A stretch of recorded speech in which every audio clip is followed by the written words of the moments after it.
ne monam ekese na ebra adwene ntiase so yenkwa ahode yentipedafo ne monam yekoso yeshira koso yekamfo ewo Jesus Christ ne mo ewia nso before wasem so na kire yen ama ye na sem ne montiase utumi ena wa ahode nyekese man Satan apam ne nfesu ndie na modin tumum ehwia for won so yada wase wadi nkuni mama yen wo ene wade Yesu de monti amen. Ewia nso yade aseda enika bia ema na metumfo wona bambo so nkwa na me yade adom yen ba bia wo bia wote yen ka bia no eye end time crusaders asafo da bia no wodi ahia wo 4 o'clock helicopter 5 o'clock anyumre ena wia nso ye na esandi ahia bio na me asem ya trosem so wankwati na asem anya de bia oye na mum onam asem so ena ya de bia enti nipa bia wa asase so bia no trosem so nipa be ponya me asem a na chese oye dedentwie anasa ojimfo sanse trosem se na me asem na wapoi na wonansa ewoyi enti ade ba ko hia pa wasase so ni papa oti asase so a ade kese hia pa a wasa wode ho to so sene se onipa bia wode wani ato no se obetimi aboa awa ade bia wo yemu eye onipa ba ko pe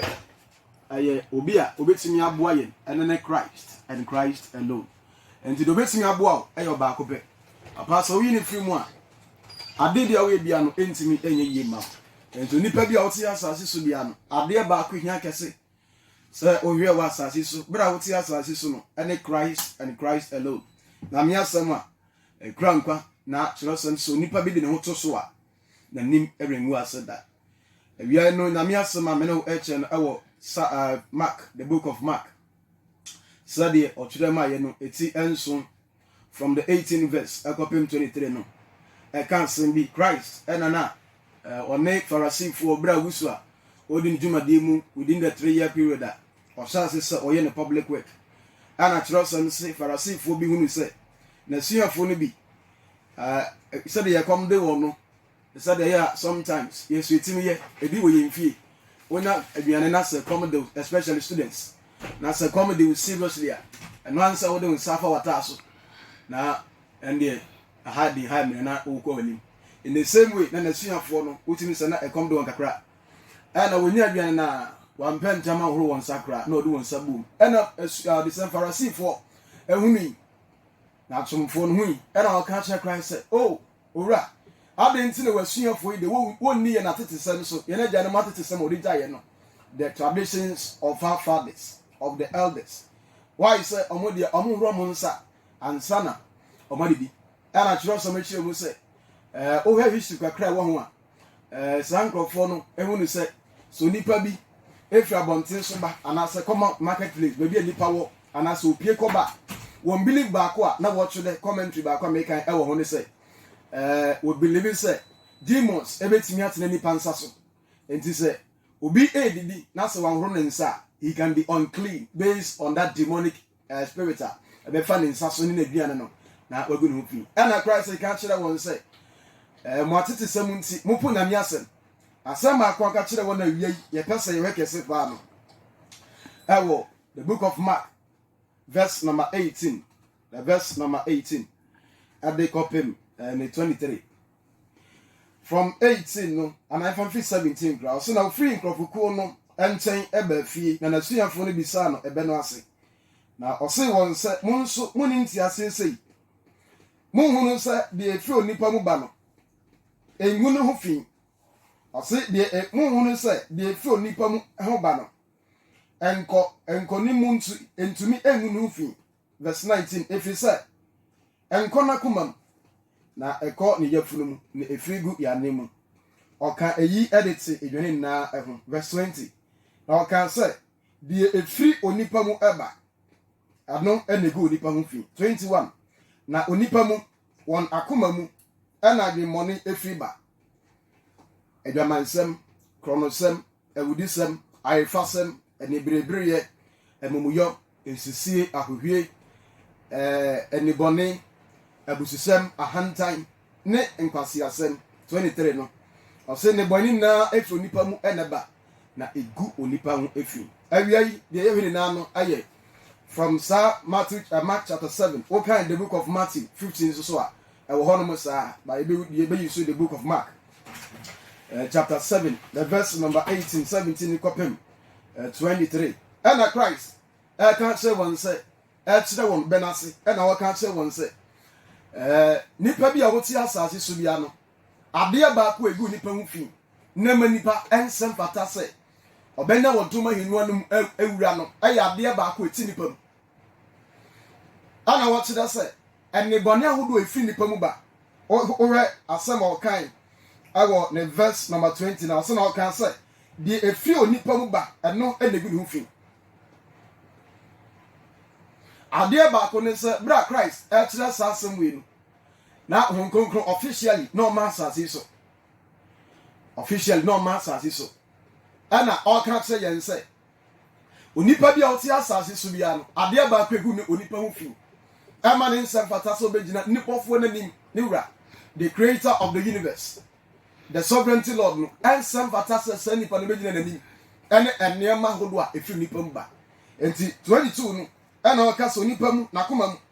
ena de money efi ba enti obachire mu se enoma hodo a efi nipa mu na so aba ego ne hu fi no de dikan edwama mo de toso eye kronobo de toso bi eye wudisem 22 I fasem eni birebire eni abra de jealousy greediness emumuyo so nipa onim sade we ya oye no eye bone kan na oye emumuyo ensisiye akohwie eni bone ebusisem ahantan ene nkwase ase na oka se 23 no eni yeni na efo nipa mu na eba na egu nipa ho efi ade ba kwa wo se oti ase mama Kristo so mu said Christ ka hye ye no so Christ aka se enoma hu do efi nipa mu ba ene egu ne ho fi a is referring to the old nature, the sinful nature within man. The sinful nature. And the tree can say unipasuda da. Unipasuda da. Nipa bi a woti asase so bia, nipa bi a woti asase so bia. En kenyame mo yensa. Anka asase so yeti, asase so yeketi. Anka tene ne bra na nketi asase so. God's original intention for creation. Na me idea anka so de bo asase so. Wa mo ne say boni me bi asase so. Nothing nebra embre anasa ne wonchire no awa asase so asaso a papa me ne wotisi this wall ewiase so a papa me ne wo eti asase so se wo ewie ya asenko ade a if you are under the sun anko a woti asase so dia chiro se ma yati ase se asase ni na bia tire nebra etimetina se chiro se si ewiase eya boni ewiase a dark world being dominated by demons. And the trust said the God of this age, hey Satan. Okay, John 14, verse number 20. Christ can once say, if yes, some should you for Obama in China, so only Moshe, the baby are any ho. Adiabia, a young from so, Adiabia bonnet, Bronsam Ajapadia, or winning now, Bronsam Ajapadia, Bronsam or your crown force,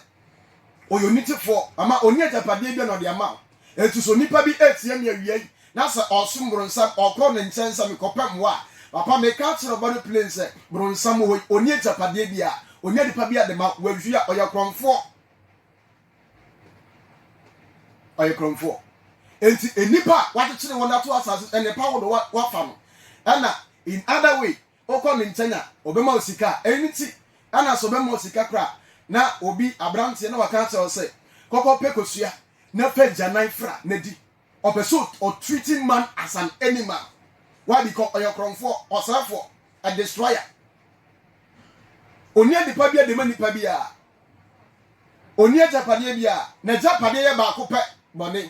Sin. Just some say ono no fitting ase ye bone. From the beginning. Ono the fear ase edi atro. Eye bone. Agumoyo edi kan yedi kan na mumoyo ewo ne mu. It is the origin of sin. Enti na dabade kase a Satan ne betima ba oboso ene so we pian asama ne hunu mu obe pian wa se boni mu e ka boni woni hu asem ebumuyom enti from that time na me bo wi ase pe papa from that time nipa ahwe ase from Genesis 3 onipa enian so de wo natural sam se Satan ka che nipa se ada obedi se duaban no obeye te se unyankopo you be like God when you be and I trust some so ban hwade no trust some he longed for wisdom na ni say so be hu nyan so be te say nyankopon na ni say nti always we are there back where cause nipa bebre ama wo hwe ase won Kristo so mpa eye comparison and uncontentment ani so na mesuma nani so de wo da bia oppress eye so be ko wani mu abrabom na mom enya ho papire kwan so eti na 1 Timothy 6 verse number 6 aka ho asem say na mesumpa ani so wo mu no enya di na kese godliness with contentment is a great value. Eto nipa bia awesome na me bia na ni so do wo na bia no opese on wi standard ye pe opese ye kan krofo a enam wo so pa omusu post cancer oka hu bi opese ye bon krofo di wo sunane a ye ka se nipa se machine na di sade we ba wi ase a anasa di sade we eba ye nsunan ye a yetimu ye a one na di kan ni abo ni bi sa nipa ni bia ayo nipa ontimi so ba bia ni ta never etina oka ho asem se mu nim so nipa bia oye wiase adamfo bia no eye nyametamfo a friend of this world enti ade ba kwa ko so nipa entama nitimi hwe ase sha se fi oba so eye comparison and a greediness person who nyansa person to say nyankopon he long for that wisdom, he desired wisdom and I trust him so need. And from that time basic and now apa me no work say tini nebra entna asase so enti 1 Peter 3 2 Peter 3 verse number 8 11 no aka ho asem say ye gusu ye twa kro bi ate ne bra tim a city which is reigning with righteousness kro a trinity enti asase so ye ba bia ehu I would say boni na di hini wa asase so 1 John 5 verse number 19 and then 20 kan wasem o say nim say nyankopon ma de na so the odi wiase so on the say the evil one on the side for onu na di wiase so ebrebu enti from that time abepe me papa enei a me no gusu ka say kopem sa Christ ababa kopem so wiase we ababa prophets awodo and come shall one na asem a wasade ato and na wodo wasade ato edema wiase say be say no mama say anso ya Satan and sin will continue to be the master and the god of this age. And to nipa bi opperson na me som partners was asase so bi an obebre why because asase so anka sam enya bra enya sa enya bia we mu ana de na me som pa etina Paul ka che Timothy say miewani ene huna mane source ni papa miewani na wana wa person na me som partners no obehuna mane ebre yi mu 1 Timothy 3 from 12 I can't answer. Until from that time, and nipa bia o ye try better. I can't try better. That means say nipa o ye spirit, soul and body. O ye spirit, soul and body. Until na me go nipa woni su ene ne saso mu. Until bra nipa enyan hwe ase no. So something na body entimi ni nipa so why because there was righteousness reigning in the spirit of man, in the soul and in the body of man. Nothing nebra e di ni woni nipa honhom so. Tene nebra edi ehene awo nipa kra so ena saa tene nebra ne ensan di hene awo nipa bia so but the moment nipa do hwe ase pe ana trust am say this world became a captive to sin, and so man began to have a dead conscience. The kind of dead conscience ahunima awuo, one of the attributes I dem and I say ade ba kwa so pese uchiche mu honhom okra ani nipa bia honhom ekra no ma miensa yetimi define the say honhom no is made up of the first one intuition. The kind intuition ade a church level to say o coach na say me tutor lecturer intuition tutor, it teaches you into the spirit is made up of three things and then the Bible can say no more bebre ho but the word na di the intuition of man and then the second one the commune but the nipa any nyame edi ahia. So some say our spirit bear witness with God or the spirit of God that we are the sons of God. Yani nyame hum ebu mu dia dance say in the commune within man. To so nipa bom pa ina nyame person kasa chena apart from that yeso Christ only bias na make kasa chena he speaks through your spirit. So some say mun so nyame awo honhum ene ne kwawe mu. So we worship him and we communicate with him through the commune given to man, the spirit of man. And then the last one the conscience of man. Nipa huni. And the moment nipa ye bone pe so some esum edo nipa hom nti esum ba betena nipa hom nti esum ba betena nipa hom nti ni wahunim enya adwuma okoye bone a wahunim ntimi nka nti osade a woye ni waye bone enti so bi ati na me asem mpo na se ogusu wo Satan ne mpasuam Satan na hye odesay enomofam no ma hodo mu a de enti a onti na me asem na ne se na hunim enya tuma Satan akata no enti 2 Corinthians 4 verse 4 okan wa sam said the God of this age we asem shedi for we fra krofo ani we fra one a wonji asempa ni we fra wanani ani be na okan wa sam the conscience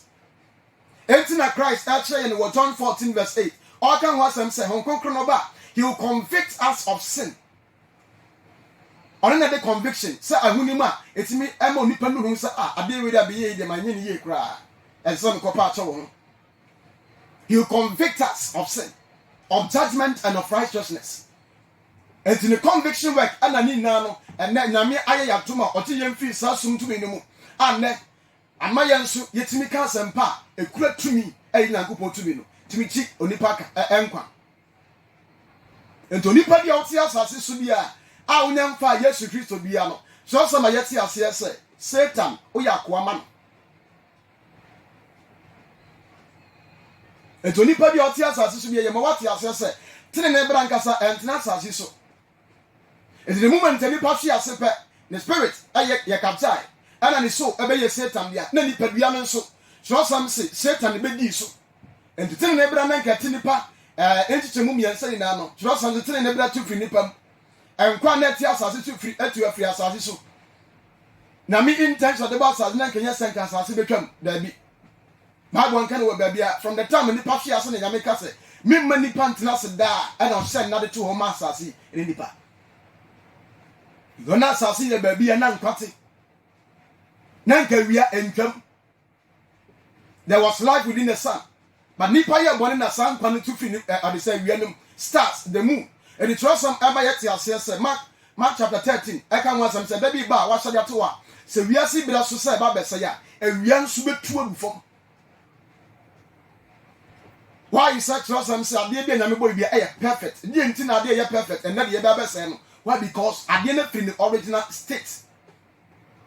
Enti ade ye de boy ade no. They say free na dem why because of sin. Boni, ama boni ye dangerous. Boni ye dangerous. Enti o kind Psalm 15, or Psalm 51, Psalm 51, verse number 5. David na bo mpa ya chere ade. Bra o ye mfom so na na etan be yi na ten. And o kan say ade say me na enye nsem wo the same body mu na ye wo metu body mu I am a sinner by birth. Genesis 8:21 everybody na kasa ana tro sam say Noah abo afode ahye or the same Abraham no awo afode bo chane so wie no na everybody I kan wona koma mu say if ne no me say wi asesa say the mesia say ni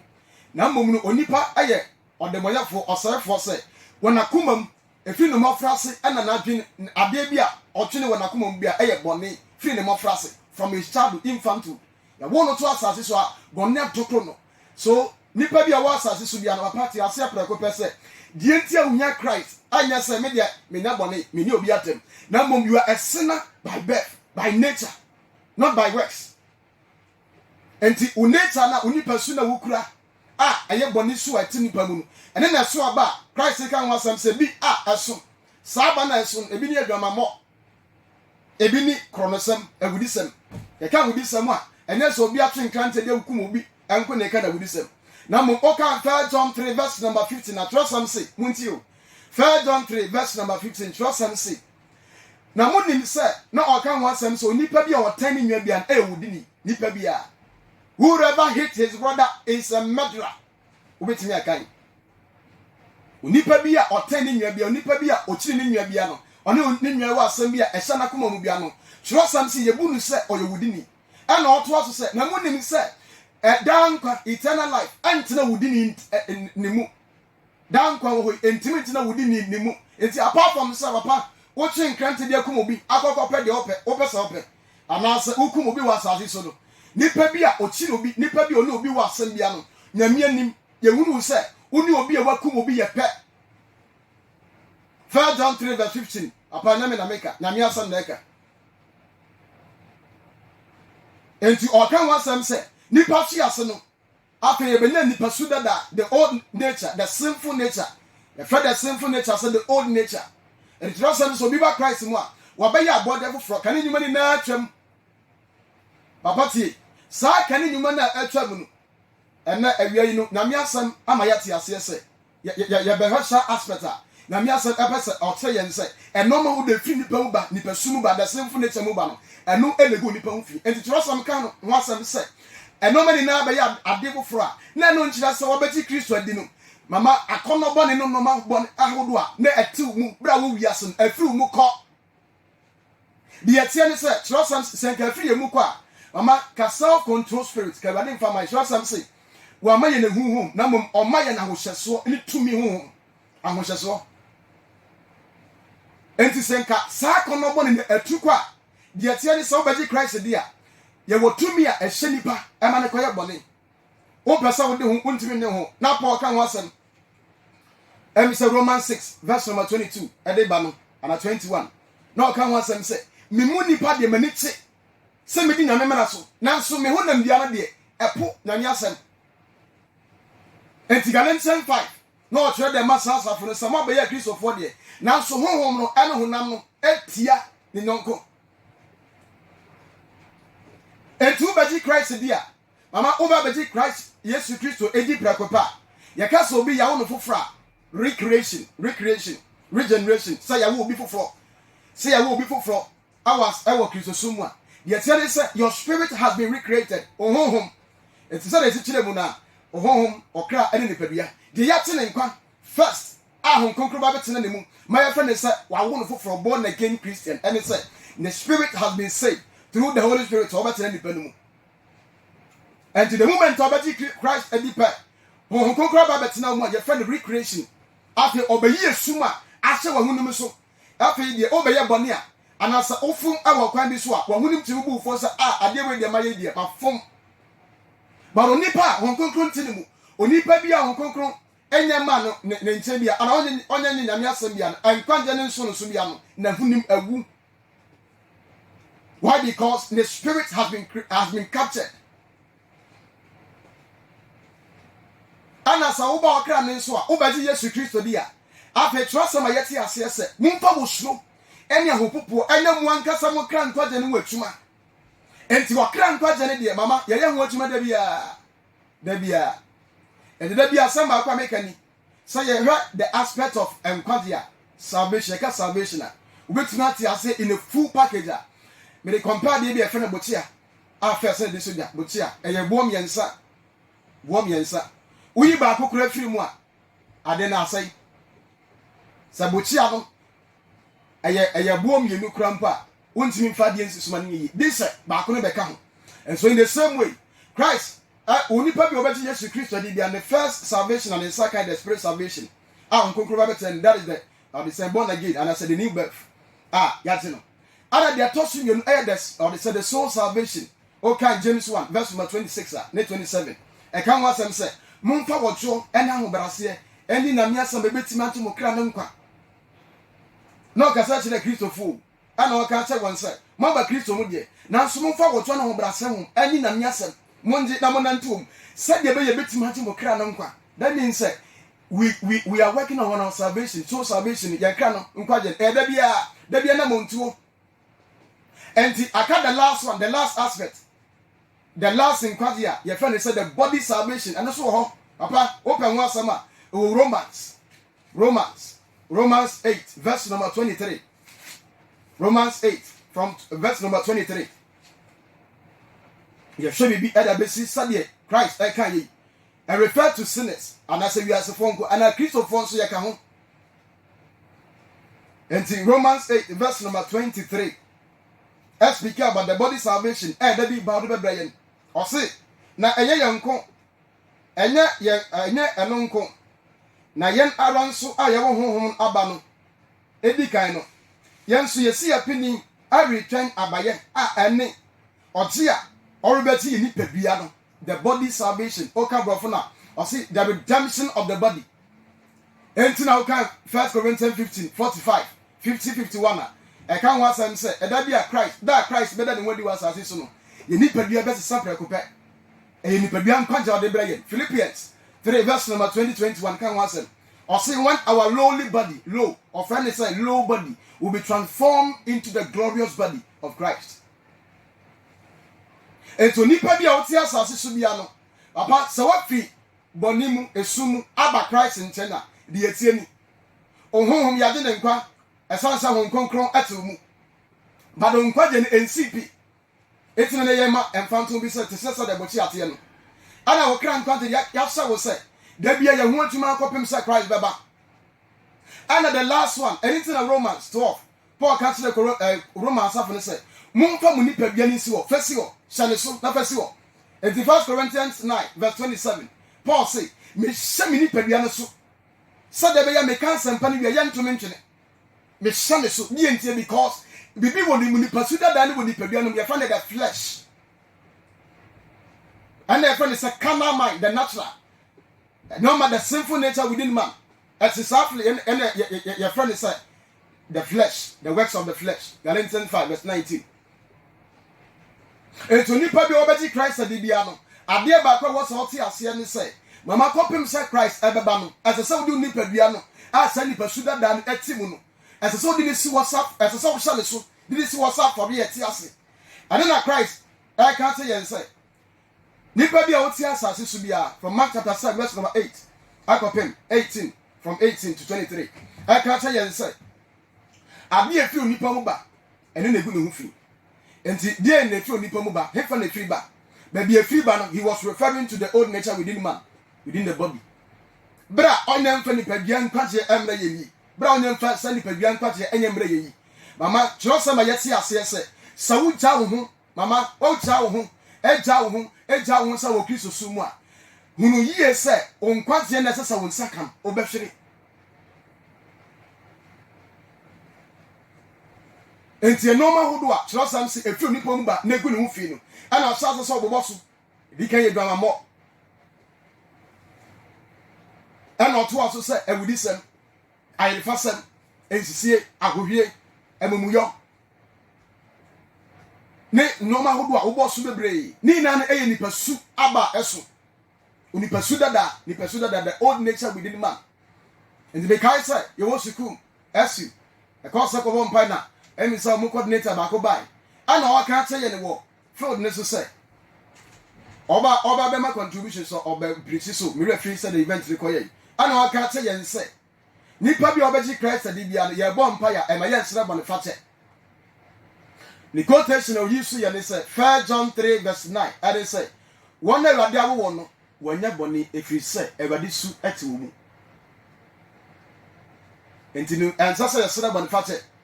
ana o explain me ya de fa ho a be wie 1 John 1 verse number 9 say ka say nya boni da no refer to the bra yenye mba Christ mu eno no mahudo papa ye ma wate ase preko pese me ka sa asam ya ye kai asabo ba ko pa omo ye retreat ma me ko bi